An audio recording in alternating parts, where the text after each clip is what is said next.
This is Kyle Beisner, EDL856, School and Community Relations. This is my presentation on case study for parent apathy. Problem identification and analysis. What do we know? I'm a new assistant principal at the school, and I'm excited to develop a school and community relation program.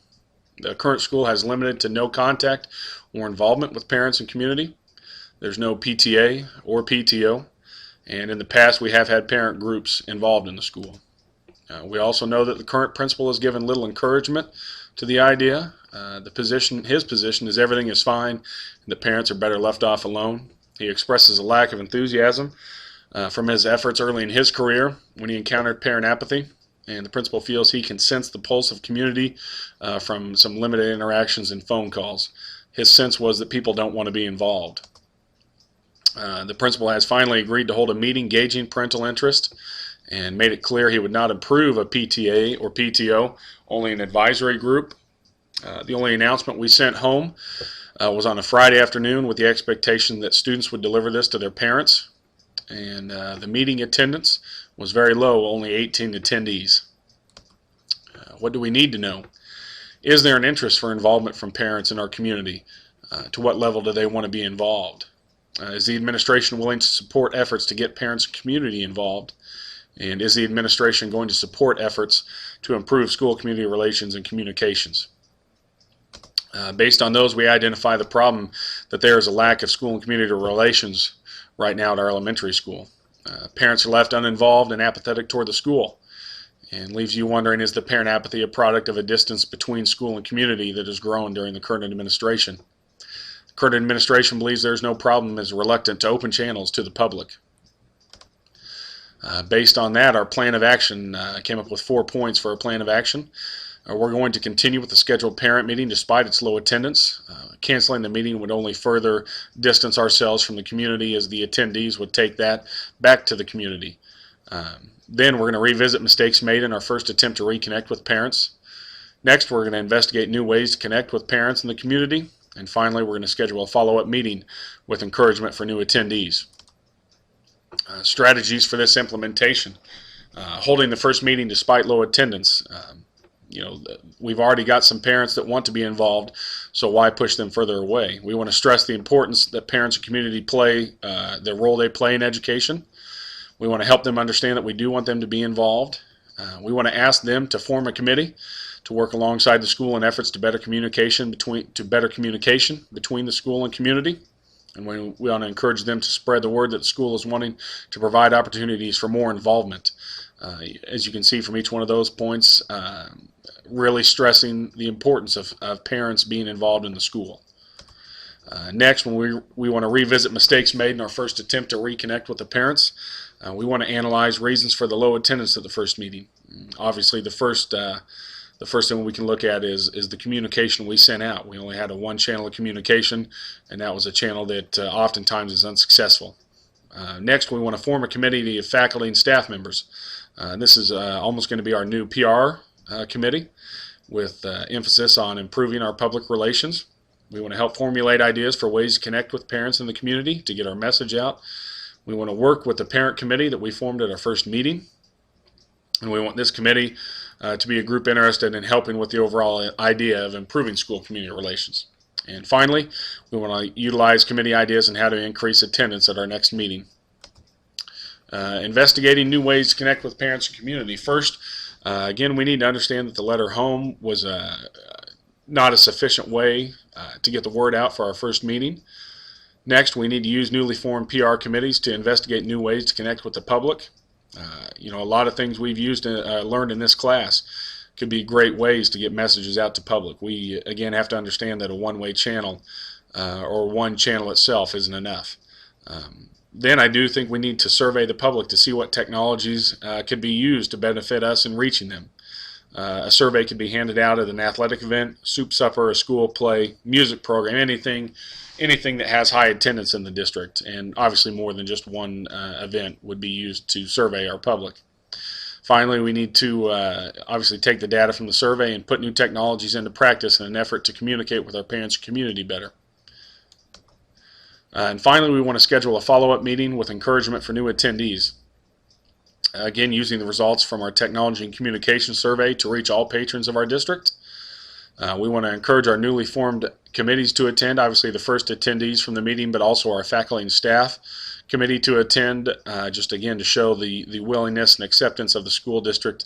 We want the parents to be involved. And finally, at the meeting, we'd like to survey parents for ideas, or excuse me, before the meeting, survey parents for ideas and interests on parental involvement at the school.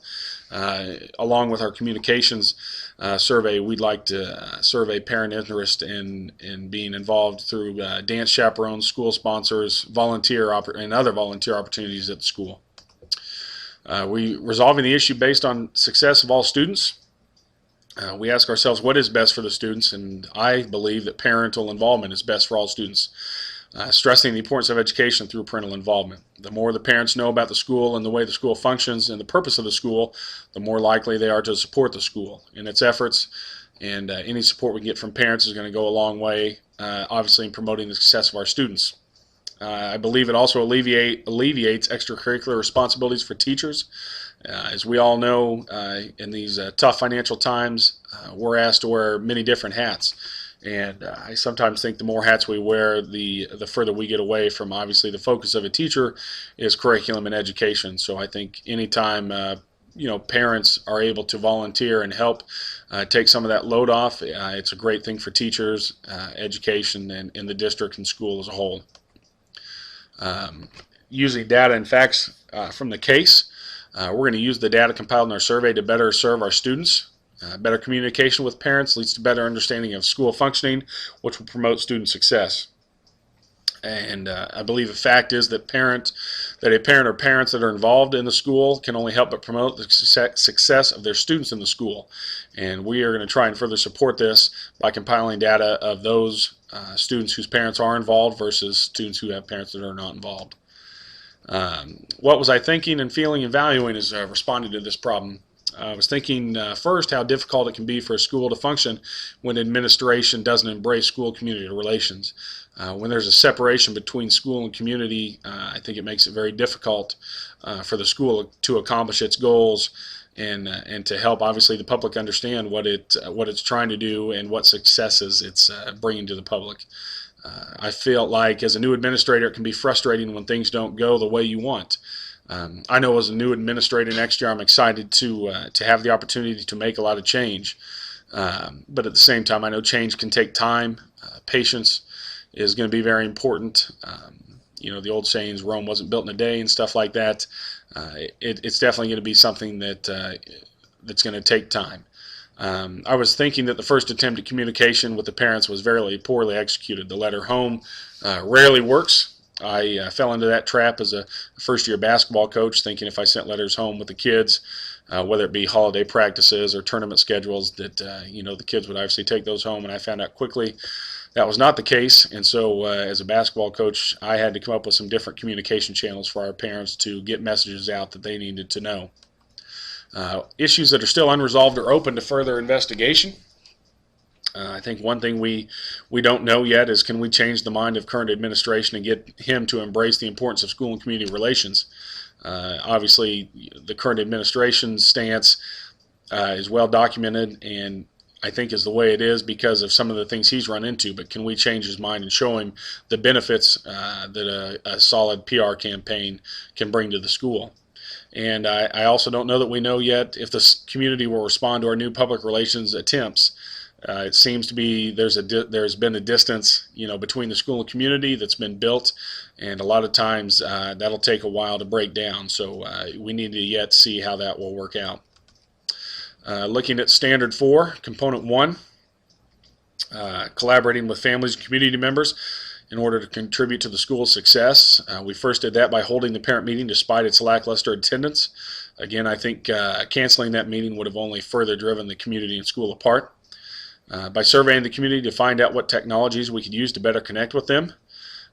We're looking out, again, for ways to collaborate with families and community members. And finally, by holding a follow-up meeting using our new technologies and committee members to better gauge our community's interests. Component 2, responding to the diverse needs and interests of the community. We did that by initiating contact with the community, showing that the school is interested again in opening channels of communication to meet the needs and interests of the community. I think by surveying and using new technologies, I'm reaching more stakeholders to respond to their needs and interests. And finally, by scheduling a second meeting with an emphasis on increased attendance, I'm showing that the school is ready to respond to the interests and needs of the community and that the school is committed to doing so. Component 3. As a building level administrator, mobilizing community resources to address and help solve problems at the school. I think we did that by forming the committee of attendees of community members at the first meeting to help with school community relations. I think I did that by forming a faculty staff committee to work alongside the community committee in better mobilizing our resources to address the problems. And next, by surveying members of the community, I found ways we could better connect with the public.